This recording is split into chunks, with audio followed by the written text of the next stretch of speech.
पुलू रे सनम को जोहार तेना वीडियो रे सनम को सगुन दाराम और नितो दो नय पे नेल दाड़िया कान ताबोना खूब मारांग एरिया ले हेज अकना मेन दो नोवा ना दो मुचेन के बनुआ मुचेन के बनुआ नोवा दो एरोड्राम फील्ड कना आले एरिया मेन दो राजगोविंदपुर ब्लॉक रेना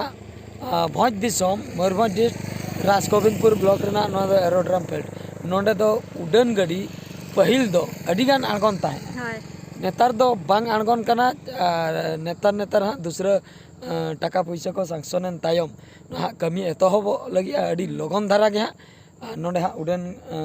सेनोआ नोंडे खय भुवनेश्वर नोंडे खय कोलकाता तो नितो आले ले हेज अकना नोंडे नोआ खातिर जे ड्राइविंग जहाँ लेका देखा हुई लेना नवा ड्राइवर नुकिन किन ताहे कना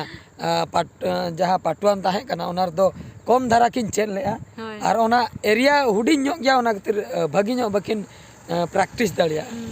नोंडे आसायलिन नोंडे दो एरिया मारांग ᱧᱚᱜ गया तो भागी किन प्रैक्टिसा मेनते आशा मेना ओना खातिर नोंडे कटी हाँ किन चालू ᱧᱚᱜᱟ ñᱮᱞᱟᱵᱚᱱ ओका लेका किन चालुया नोंडे दो फाका गया ओका सेट हो माने जहाँ सेट चला रहे हो ठीक गया से बांगा बीटी हो तहन दुलिन अगू तरा का दिया बीटी हो इने खान ñel चेदो आई कटी बीटी थिरता रखने हाँ ठीक है तबे ñelaबन चेदा से अड़ी एटकेटणे हुयुग कना इन जहाँ से सेनोग कना सपोज गाड़ी ओड़ा रे ताहन कना इन अगू बकरा हड़ बनू का से बांगा ड्राइवर को बनू का नोते रे आदो नुई हो चेदो कान नुई गे अगुइने जहाँ ते इदी अगुइने ठीक है बन ñela नोडे चालू लगे सनम को नय पे ñel दाड़िया कना नितो हाँ गाड़ी किन स्टार्ट केआ मेन दो प्रैक्टिस एतहब लगी नवा ड्राइवर ना पार्ट 2 नुआ मासे तबे फर्स्ट गियर को पका बड़ाबीन फर्स्ट गियर पकाय ना अच्छा नितो मासे नासे नासे आड़ाग बीन क्लच नितो बन ñel दाड़िया कना नित हाँ गाड़ी किन चालुई लगी नोते पछले सेन ñel ताबन पे 3 मारांग एरोड्राम फील्ड नितो किन लगा के नित दो हैंडल को हाँ सीधे ᱧᱚᱜ बीन हाँ एक स्टीयरिंग को नितो नय पे ñel दाड़िया कान ताबना नितो प्रैक्टिस एतहब आकना मेन दो नितो ट्रेनिंग एतहब आकना नितो गाड़ी पूरा किन लगाया नोआ दो खूब मारांग फील्ड कना एरोड्राम फील्ड कना नोंडे दो बतर उना बाय बुझाय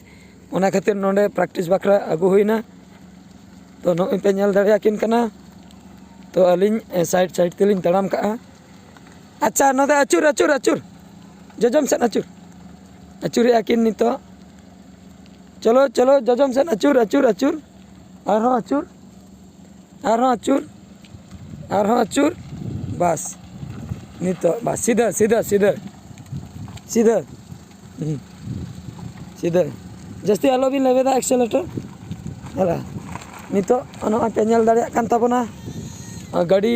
पूरा किन लगाया और तेहना प्रैक्टिस रे दो हाँ भागी एक्सपीरियंस किन नामा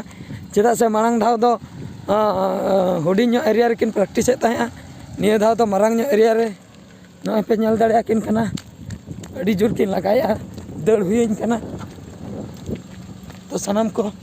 नुकिन पे ñel दाड़िया किन कना पूरा नवा ड्राइवर तो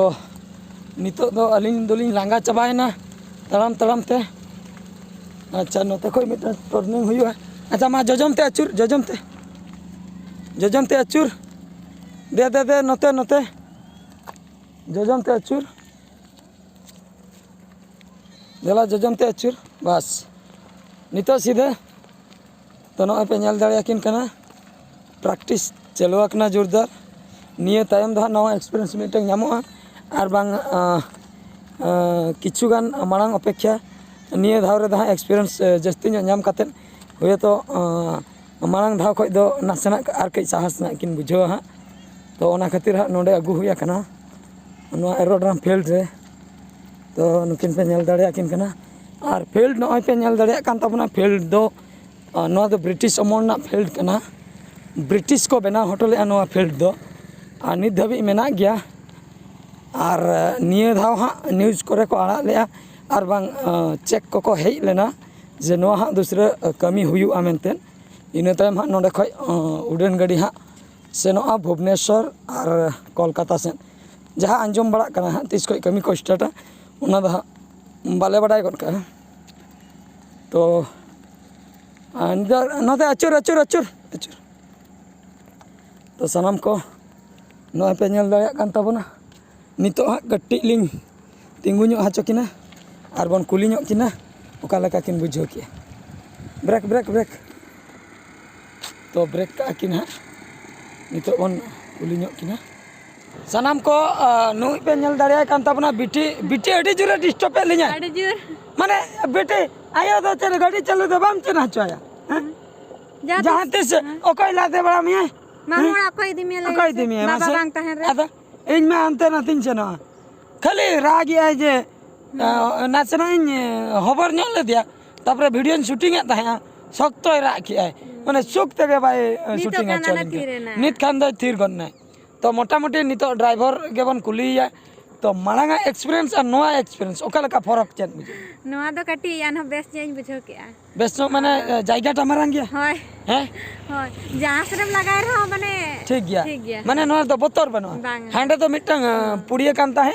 आ दारे को ता है कना साइड रे ले बोतर बुझा कान ता बोतर बुझाई ता इन ले ओका कुछ तकी जमाना जुदी आन गाड़ी और हांडे तो सीधम चला लगन अचुर हुआ खूब संगिन दो बाम सेन दाड़े चेदा से ओंडे दो दारे ता है नोंडे तो जहां तिना संगिन गम से नोय पछले सेन पे नेल दाड़िया कना लगाते हो बाम तियो या जुदी मी होले लगाय कान आर हांते समांग सेन हना नते नेला चपे ताबना नोते नेल ताबन पे अड्डी माने 5 किलोमीटर 5 किलोमीटर गान हना नोंडे तो ड्राइविंग चेन को तो अड्डी सुविधा गया मेन दो नवा हर को अड्डी लगन को चेन दाड़िया तो नोंडे गाड़ी तिंगु हुया कना तो मोटा मोटी हांडे अपेक्षा तो बेस्ट न बुझे होय नोडे बेस्ट ठीक है और जे सिस्टम उयर दो होई ना से आरो हिडिए बांगा उयर के उयर है एक्सेलेरेटर ब्रेक को क्लच को गियर ओका लेका ओका सेन अच्छा तापरे आर चेन हैंड ब्रेक को ओका हैंड ब्रेक ही बड़ाई अच्छा स्टीयरिंग ओका लेका तीन पेट्रोल लेकन तीन चला कना ना बड़ा कना बई बईते हैं होय हॉर्न ओका रे ना ओना ठीक है ना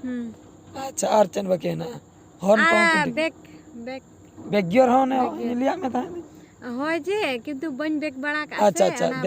अच्छा ठीक है बैक गियर बांग प्रैक्टिस करना बैक गियर करे प्रैक्टिस अच्छा होया ठीक कथा इन लो बैक गियर बांग प्रैक्टिस है अपने से ठीक है ना बन नेल नगा चलो हां चलो बाय बाय ते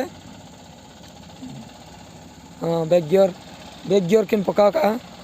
पछला इदी कना हां बैक गियर किन पका का पछला इदी कना गान इदी एकिन चलो हां चलो सीधा गया सीधा बस सीधा इदी एकिन ना पे नेल दाड़िया किन कना सीधा इदी एकिन गान इदी के एकिन मोटा मोटी हां बैक गियर हकिन बड़ा के नाते तो मोटा मोटी नुकिन पे नेल किना बैक गियर सला हां नासना किन प्रैक्टिस नगेआ तो सनम को फाइनली बैक गियर हकिन प्रैक्टिस किया मोटा मोटी मांग दो बैक गियर बकिन टच लेआ निया दाव दो बैक गियर किन साम किया नासना किन प्रैक्टिस किया तो आशायलिन हां बैक गियर हो ठीक ठाक नो किन बुझो किया ओका लका बिन बुझो किया बैक गियर मसले बतर दारा से बैक गियर दो बतर दारा बुझा ओना दो मिरर नेल काथन को बेका नोंका सीधा कोयो काते दो बाको बेका मिरर नेल कातन खान दो ओना दो सीधा चला तो ओना प्रैक्टिस टा बांग होया कना ओना दा नेलाबन तायम बिदल बन प्रैक्टिस तो मोटा मोटी बैक गियर पकाव कातन तीना स्पीड ते सेनो कना ओना बडाय ना नसना तो ठीक गया तबे बिटी होय अड़ी चबाय ना नितो दो ओड़ा से ले रुड़ा तेना वीडियो दो निंके गे आर मिन वीडियो रे बन नेपेला मान कान मुचे रे सनम को गड जोहार।